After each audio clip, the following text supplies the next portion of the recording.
ಸರ್ಕಾರಕ್ಕೆ ಒತ್ತಾಯ ಮಾಡೋದೇನು ಅಂದರೆ ಇವತ್ತು ಬರಪೀಡಿತ ಅಂತೇಳಿ ಕೆಲವೇ ಜಿಲ್ಲೆಗಳು ಕೆಲವೇ ತಾಲೂಕು ಮಾಡಿರ್ತಕ್ಕಂಥದ್ದು ನಮ್ಮ ಗಮನಕ್ಕೆ ಬಂದಿರತಕ್ಕಂಥದ್ದು. ಇವತ್ತು ಇಡೀ ರಾಜ್ಯದಲ್ಲಿ ಬರಪೀಡಿತ ಆಗಿರ್ತಕ್ಕಂಥದ್ದು ಎಲ್ರಿಗೂ ಗೊತ್ತಿದೆ. ಉದಾಹರಣೆಗೆ ನಮ್ಮ ಜಿಲ್ಲೆಯಲ್ಲಿ ಅರಸೀಕೆರೆ ತಾಲೂಕು ಮಾತ್ರ ಬರ ಅಂತ ಮಾಡಿ ಯಾವ ಬೇರೆ ತಾಲೂಕುಗಳನ್ನ ಬರ ಅಂತ ಮಾಡಿಲ್ಲ. ಅದೇ ರೀತಿ ಬೇರೆ ಜಿಲ್ಲೆಗಳು ಕೂಡ ಅದೇ ರೀತಿ ಆಗಿದೆ. ನನ್ನ ಸರ್ಕಾರದ ಒತ್ತಾಯ ಮಳೆ ಎಲ್ಲೂ ಇಲ್ಲದೇ ಇರೋ ಕಾರಣ ಇಡೀ ರಾಜ್ಯವನ್ನು ಎಲ್ಲ ತಾಲೂಕನ್ನ ಬರಪೀಡಿತವಾಗಿ ಘೋಷಣೆ ಮಾಡಬೇಕು. ಸರ್ಕಾರ ಅವರಿಗೆ ರೈತರಿಗೆ ನೆರವಾಗಬೇಕು. ಅವ್ರು ಬಿತ್ತನೆ ಮಾಡಿರ್ತಕ್ಕಂಥದ್ದಕ್ಕೆ ಆ ಸರ್ಕಾರದ ಪರಿಹಾರ ಕೊಡ್ತಕ್ಕಂಥದ್ದಕ್ಕೆ ಸರ್ಕಾರ ಮುಂದಾಗಬೇಕು ಅಂತ ಹೇಳಿ ನಾನು ಒತ್ತಾಯ ಮಾಡ್ತೀನಿ. ಈ ಚರ್ಚೆ ಆಗ್ತಿರುವಂತದ್ದು ಬರೀ ನಾಗೇಂದ್ರ ವಿಚಾರ ಅಷ್ಟೇ. ನೀವು ಮಿತ್ರ ಪಕ್ಷವಾಗಿ ಇದನ್ನು ಹೊರತಾಗಿ ಬೇರೆ ವಿಚಾರಗಳ ಚರ್ಚೆ ಮಾಡಬೇಕಿಲ್ಲ ಅಂತ ಅವಧಿ ಈಗ ಕಡಿಮೆ ಇರುವಂತದ್ದು. ನೋಡಿ, ನಾಗರಾಜ್ ಇದು ನಾಗೇಂದ್ರ ಅವ್ರದನ್ನ ನಾವು ನಿಜವಾಗ್ಲೂ ಕೂಡ ಹೋರಾಟ ಮಾಡ್ತಾ ಇದ್ವಿ ಇಂಡಿಯನ್ ನಿಜ. ಈಗ ನಾಗೇಂದ್ರನ ಕಳೆದ ಕ್ಯಾಬಿನೆಟ್ ಅಲ್ಲಿ ತೆಗೆದಾಕಿದ್ದೇನಕ್ಕೆ 189 ಕೋಟಿ ಹಗರಣ ಇದೆ ಅಂತ ಹೇಳಿ ದೂರಿದೆ ಅಂತ ಹೇಳಿದಾಗ ಹಿಂದಿನ ಮುಖ್ಯಮಂತ್ರಿಯವರು 189 ಬರೀ 89 ಇರೋದು ಅಂತೇಳಿ ಅವ್ರು ಏನು ಹೇಳಿ ಅದು ಆಧಾರದ ಮೇಲೆ ಅವ್ರನ್ನ ಮಂತ್ರಿಯಿಂದ ಕೆಳಗಿಳಿಸಿದ್ರು. ಅದಾದ ಮೇಲೆ ಅವರ ಡೈರೆಕ್ಟಾಗಿ ಅಕೌಂಟ್ಗೆ ಹೋಗಿರ್ತಕ್ಕಂಥ ಅಕೌಂಟ್ ದುಡ್ಡು ಇರತಕ್ಕಂಥದ್ದು ಇರ್ಬೋದು, ಎಲ್ಲದೂ ಇರತಕ್ಕಂಥದ್ದು ಸಾಬೀತಾಗಿರ್ತಕ್ಕಂಥದ್ದು ಆಗಿದೆ. ಅದರಿಂದ ಅವ್ರನ್ನ ಕಂಟಿನ್ಯೂ ಮಾಡ್ತಕ್ಕಂಥದ್ದಲ್ಲಿ ಅರ್ಥ ಇಲ್ಲ. ಅವ್ರನ್ನ ಕಳಂಕಿತರನ್ನ ನೀವು ಯಾಕೆ ತಗೊಂಡಿದ್ದೀರಿ ಅಂತಕ್ಕಂಥದ್ದು ನಮ್ಮ ಪ್ರಶ್ನೆ. ಈಗ ನಾವು ಅವ್ರು ಹೇಳ್ತಾರೆ, ಈಗ ನಮ್ಮ ದಲಿತರ ಒಂದು ವಿರೋಧಕ್ಕೋಸ್ಕರ ದಲಿತರ ಮಂತ್ರಿ ಅವ್ರು ತೆಗೆದುಬಿಟ್ಟು ಇನ್ನೊಬ್ಬರು ದಲಿತರನ್ನೇ ಮಾಡ್ಕೊಳ್ಳಿ, ನಮ್ದೇನು ಅಭ್ಯಂತರ ಏನಿಲ್ಲ. ಕಳಂಕಿತರು ಅಲ್ಲಿ ಕ್ಯಾಬಿನೆಟಲ್ಲಿ ಇರಬಾರ್ದು ಅಂತಕ್ಕಂಥದ್ದು ನಮ್ಮ ಒತ್ತಾಯ. ನಾವು ಈಗಲೂ ಕೂಡ ಅದನ್ನು ಮುಂದುವರಿಸ್ತೀವಿ. ಅದು ಹೋರಾಟ ನಡೆಯುತ್ತೆ.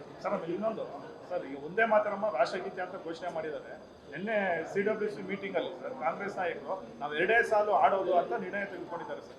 ನೋಡಿ, ಕಾಂಗ್ರೆಸ್ನವರು ದಳ BJP ಅಥವಾ ಬೇರೆ ಪಕ್ಷಗಳು ಇರ್ಬೋದು ದೇಶದಲ್ಲೆಲ್ಲ, ದೇಶದ ಒಂದೇ ಮಾತರಂ ಅಂತಕ್ಕಂಥದ್ದು ಏನು ಇದನ್ನ ಹಾಡನ್ನು ಆಡ್ತಕ್ಕಂಥದ್ದಿದೆ. ಇದರಲ್ಲಿ ಯಾವ ಪಕ್ಷದ ಪರ ಅಲ್ಲ, ಇದು ದೇಶದ ಪರ. ಇವರು ಅದನ್ನು ತೋರಿಸಿದ್ರೆ ದೇಶಕ್ಕೆ ಮತ್ತು ನಮ್ಮ ಇವರಿಗೆ ಅವಮಾನ ಮಾಡ್ತಕ್ಕಂಥ ರೀತಿಯಲ್ಲಿ ಮಾಡ್ತಾ ಇರ್ತಕ್ಕಂಥದ್ದು.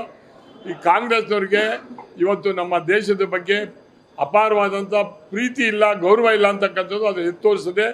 ನೋಡಿ, ಒಂದು ಪದ ಆಡಲಿ, 2 ಸಾಲ ಆಡಲಿ, 3 ಸಾಲ ಆಡಲಿ, ಅದು ಒಂದೇ ಮಾತ್ರ ಮಾಡಿದ ಮೇಲೆ ಹಾಡಿದ ಲೆಕ್ಕ ಅವರು ಪೂರ್ತಿ ಆಡ್ತಕ್ಕಂಥದ್ದನ್ನು ಹಾಡಿ ಗೌರವವನ್ನು ಉಳಿಸ್ಕೋಬೇಕು ಅಂತಕ್ಕಂಥದ್ದು ನನ್ನ ಒತ್ತಾಯ.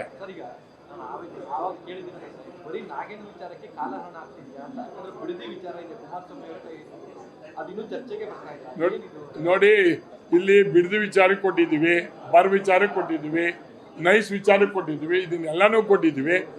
ಐ ಥಿಂಕ್ ಇವತ್ತು ನಾಳೆ ಒಂದು ಲಾಜಿಕ್ ಎಂಡಿಗೆ ಬರ್ತಕ್ಕಂಥದ್ದಲ್ಲಿ ಒಂದು ನಮಗೆ ಸೂಚನೆ ಇದೆ. ಅದಾದಮೇಲೆ ಬರ ಪರಿಹಾರ, ನೈಸು ಮತ್ತು ಇವು ಬೇರೆ ಇರತಕ್ಕಂಥದ್ದು ಇದು ವಿಚಾರ ಬಗ್ಗೆ ನಾವು ಚರ್ಚೆಯನ್ನು ನಾವು ಮಾಡ್ತೀವಿ ಸೋಮವಾರದ ಮೇಲೆ ಅಂತಕ್ಕಂಥದ್ದು. ಇದರಲ್ಲಿ ಅವಧಿ ಸಾಕಾಗೋದಿಲ್ಲ, ಅರ್ಧ ಗಂಟೆನೇ ಸಾಕು. ಸರ್ಕಾರ ಮುಂದಾಗಬೇಕು. ಇವತ್ತು ಬರ ಪರಿಹಾರನ ಘೋಷಣೆ ಮಾಡೋಕ್ಕೆ ತಿಂಗಳುಗಟ್ಟಲೆ ಬೇಕಾಗಿಲ್ಲ. ಸರ್ಕಾರದಲ್ಲಿ ಸ್ಟ್ಯಾಟಿಸ್ಟಿಕ್ಸ್ ಇದೆ, ಎಲ್ಲ ಇದೆ. ದೇ ಶುಡ್ ಅನೌನ್ಸ್, ನಾವು ಸರ್ಕಾರದ ಒಂದು ಇದಾಗಿ ಅಂಗವಾಗಿ ಅವ್ರು ತಿಳ್ಕೊಂಡು ಪರಿಹಾರವನ್ನು ಕೊಡೋದಕ್ಕೆ ಮುಂದಾಗೋದಕ್ಕೆ ತಿಂಗಳುಗಟ್ಟಲೆ ಬೇಕಾಗಿಲ್ಲ. 10 ನಿಮಿಷ 15 ನಿಮಿಷದ ಡಿಸಿಷನ್ ತಗೋಬೋದು. ಬಟ್ ಡಿಸಿಷನ್ ತಗೊಳಕ್ಕೆ ಏನಾಗಿದೆ ಅಂದರೆ ಸರ್ಕಾರದಲ್ಲಿ ಹಣ ಇಲ್ಲದೆ ಇರತಕ್ಕಂಥದ್ದಕ್ಕೆ ಇದನ್ನು ಘೋಷಣೆ ಮಾಡಿದ್ರೆ ವಿಳಂಬ ಮಾಡ್ತಾರೆ.